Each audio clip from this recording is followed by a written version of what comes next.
नमस्कार दोस्तों, मैं हूं ममता तिवारी और आप सभी का स्वागत करती हूं मेरे चैनल ममताज वे में। कैसे हैं आप सब? तो ये बताने के लिए कमेंट बॉक्स में जय माता दी हमेशा की तरह ज़रूर लिखें। तो चलिए दोस्तों, आज हम इस वीडियो में जानेंगे सरगी के नियम, कितना बजे तक हमें खा लेनी चाहिए, सरगी में क्या क्या खाएं, सुबह किन किन बातों का हमें ध्यान रखनी है, आज हमारा नहाए खाए है तो इसमें हमें क्या क्या कार्य करनी है, चंद्रदेव को पहले पूजन करें या पति पूजन करें, और पीला सिंदूर गुरुवार को व्रत के दिन लगाएं या ना लगाएं। इसी प्रकार के कई ऐसे क्वेश्चन और प्रश्न आप लोग के मन में भी है, दुविधा है, तो उसको दूर करेंगे। साथ में पति से पूजन जब हम करवाएंगे, अगर हमारा पीरियड आ गया है तो पति से पूजन करवाएं तो किस बात का आपको ध्यान रखनी है, अगर पति आपके पूजन करते हैं करवा चौथ का तो वो भी चीज़ जानेंगे। अगली चीज़ क्या है कि दीदी हम 4 दिन पे, क्या पीरियड का 4 दिन हुआ है तो पूजा कर सकते हैं। तमाम ऐसे बहुत सारे क्वेश्चन के आंसर आज हम इस वीडियो में जानेंगे, तो आप बने रहिए मेरे साथ मेरे चैनल पर। अगर आपको मेरा वीडियो पसंद आता है तो प्लीज़ आप मेरे चैनल को सब्सक्राइब कर दीजिएगा, बेल आइकन को प्रेस कर दीजिएगा, जिससे कि मेरे वीडियो के नए नोटिफिकेशन आप लोगों के पास सबसे पहले पहुंचे। तो चलिए शुरू करते हैं और जान लेते हैं सभी महत्वपूर्ण बातें। तो सबसे पहले आज नहाए खाए है करवा चौथ का। तो आज के दिन अगर आप गलती से, मेरी एक बहन ने कहा था हम लहसुन की चटनी खा लिए दीदी, और एक और बहन ने कहा था दीदी हम गलती से लहसुन प्याज वाली सब्जी खा लिए। तो अगर खा लिए हैं तो आप लोग शाम तक भी स्नान कर लीजिएगा, बाल के ऊपर से धो लीजिएगा, लेकिन नहा लीजिएगा। आज के दिन पक्का सिर धो लीजिएगा अगर लहसुन प्याज खाएं तो, क्योंकि लहसुन प्याज खाकर कोई भी व्रत नहीं रखा जाता। शाम तक कैसे भी आप लोग शुद्ध हो जाइए। दूसरी चीज़ क्या है कि आप लोग पूछें कि दीदी सरगी कितने बजे खानी है, क्या खानी है सरगी में। देखिए, सरगी हर घर में नहीं खाया जाता, मतलब कई ऐसे घर हैं जहाँ लोग खाते हैं, कई ऐसे राज्य और कई ऐसे लोग हैं कि नहीं खाते हैं कई ऐसे राज्यों में। तो अगर आपके यहाँ नहीं खाया जाता, कई जिनके यहाँ, तो वो लोग नहीं खाएंगे। जिनके यहाँ खाया जाता तो उनको क्या ध्यान रखनी है कि अगर आप अशुद्ध अवस्था में या किसी कारणवश, तो आप सूर्योदय से पूर्व आप लोग स्नान कर लीजिएगा, मतलब सरगी से पहले। और बाकी लोग भी स्नान करके ही व्रत रखनी है, स्नान कर लीजिएगा। अगर किसी कारण से भोर में आप नहीं स्नान करती तो वस्त्र भी बदल दीजिएगा, लेकिन बदल दीजिएगा पक्का, ठीक है। तो आप लोग जैसे 3 बजे उठ जाइएगा ना, आपके सभी कार्य हो जाएंगे। और सरगी हमें 3:45 से पहले, मतलब 3:30 तक कर लेनी चाहिए। कौवे की आवाज़ हमारे कानों में नहीं आनी चाहिए, तो व्रत हमारा खंडित हो जाएगा। तो इसलिए थोड़ा सा जल्दी ही कर लीजिएगा, ठीक है। और सरगी में चाय, फल, मिठाई, जूस, नारियल पानी जो आप चाहे ले सकते हैं, पेट को ठंडा रखने के लिए, प्यास नहीं लगेगी। ऐसे तो ये 12-14 घंटे का ही व्रत है, ज़्यादा मेहनत वाला कठिन नहीं है, तो इसलिए आप लोग थोड़ा चिंता कम ही कीजिएगा। लेकिन कई ऐसे लोग हैं जो कमज़ोर हैं, तबीयत ख़राब है, प्रेग्नेंट है, तो फलाहार पर भी कर सकते हैं। और सरगी में आप लोग ठंडी चीज़ें खाकर, मिठाई वगैरह ज़्यादा मत खाइएगा, ज़्यादा ऑयली वगैरह आज रात को ही मत खाइएगा, तो आपको प्यास नहीं लगेगी। और पानी वगैरह, ग्लूकोन डी वगैरह आप लोग पी सकते हैं। आपके यहाँ क्या सरगी में खाया जाता वो भी देख लीजिएगा। कई लोगों के यहाँ सास जो देती हैं वही खाकर व्रत रखा जाता है। तो सरगी खाने के से पहले ब्रश कर लीजिए, और सरगी खाकर भी ब्रश कर लीजिए। दांतों में कुछ फंसनी नहीं चाहिए, थोड़ा बहुत कर लीजिए। करने के बाद सुबह उठकर आप सूर्य देव को, आप लोग पूछे दीदी जल दे सकते हैं, तो हाँ जी, 13 तारीख को आप सुबह में जल भी दे सकते हैं। अपने घर में साधारण विधि से जो प्रतिदिन हम पूजा करते हैं वो पूजा भी आप लोग कर सकते हैं। आप लोग पूछते हैं दीदी करवा माता की पूजा सुबह करें या शाम को करें, तो शाम को करनी है।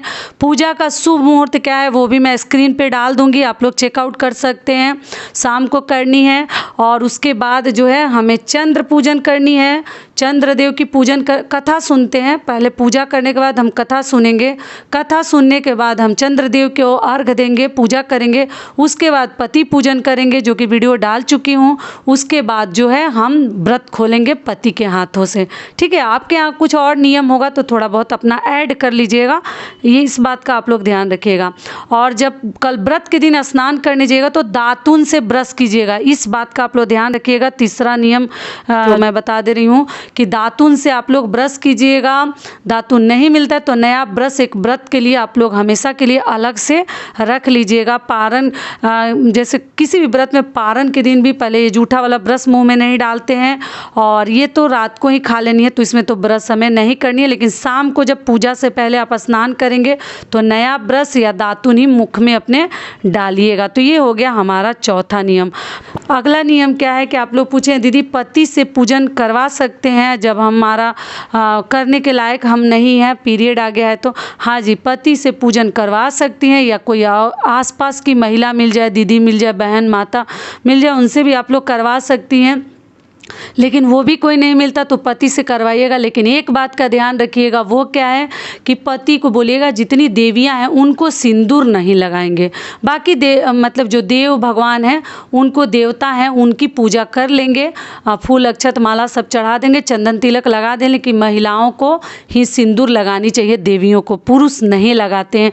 इस बात का आप लोग ध्यान रखिएगा कि पति ये सब कार्य ना करें। आप लोग बोले पति से चंद्रदेव को अर्घ दिलवा सकते हैं, तो देखिए पति से तो नहीं दिलवानी चाहिए, कोई आसपास, मतलब ये तो सामूहिक पूजा है, लेकिन आप अकेली हैं तो कोई आसपास के लोगों से हेल्प ले लेनी चाहिए। लेकिन मान लीजिए वो भी कोई नहीं है तो क्या कीजिएगा, मजबूरी है, तब पति से ही अर्घ दिलवा दीजिएगा अपने नाम पर, ठीक है, आपका नाम लेकर वो दे देंगे, तो ये भी हो जाएगा। अगली चीज़ क्या है कि आप लोग जानना चाहें दीदी, गुरुवार है, करवा चौथ के दिन 13 अक्टूबर के दिन, तो क्या हम पीला सिंदूर लगा सकते हैं? क्योंकि हम लोग गुरुवार को पीला सिंदूर नहीं लगाते हैं। तो आपको एक चीज़ बता दूं कि देखिए व्रत में इतना सब नियम नहीं लिया जाता है। गुरुवार भी है तो हमारा सुहाग का व्रत है, और उस दिन सिंदूरा अगर आपके पास है, सिन्होरा, तो उससे सिंदूर पक्का लगा लीजिएगा, आप लोग मत भूलिएगा। क्योंकि ऐसे बाकी नॉर्मल दिन में आप गुरुवार को मत लगाइए, कई ऐसे लोग नहीं लगाते हैं। लेकिन जब हम संकटा माता की पूजा करते हैं अपने घर में, पूर्णिमा का कभी मतलब कथा कहलवाते हैं, तो हम तो मांग भरते हैं, और भी महिलाओं का भरते हैं जो हमारे घर में आती हैं, और संकटा माता की पूजा में 7 सुहागनों का हम मांग भरते हैं। तो ये तो सुहाग वाला व्रत ही है, तो इसमें मांग क्यों नहीं भरेंगे? तो आप लोग ज़रूर भर लीजिएगा सिंदूरा से। ये भी क्लियर हो गया कि गुरुवार को आपको लगानी है। और एक चीज़ और बता दूं, आप लोग बार बार पूछ रहे हैं दीदी 4 दिन हो गया है तो क्या हम करवा माता की पूजा कर सकते हैं, शिव जी की पूजा? तो जी नहीं, 4 दिन पर मत कीजिएगा, कम से कम 5 दिन चाहिए, उसमें भी पूरी तरह ठीक हो गई हैं तभी आप लोग पूजा कीजिएगा। 4 दिन पे पूजा नहीं करते, आप मानसिक रूप से व्रत रखिए, कोई दिक्कत नहीं है, ठीक है। अगली चीज़ क्या है कि आप लोग बोले हैं दीदी व्रत में क्या हम भोजन करेंगे, मतलब व्रत में पारण। तो देखिए कई ऐसे लोग मुझे लिखे हैं कि हम लोग केवल फलाहार पे ही रह जाते हैं। तो देखिए जिनके यहाँ जैसा होता है उसी प्रकार से आपको करनी है। अगर फलाहार से आपको पारण आपके यहाँ किया जाता है, आप वही करती हैं, तो आप वही कीजिएगा, कुछ बदलने की ज़रूरत नहीं है।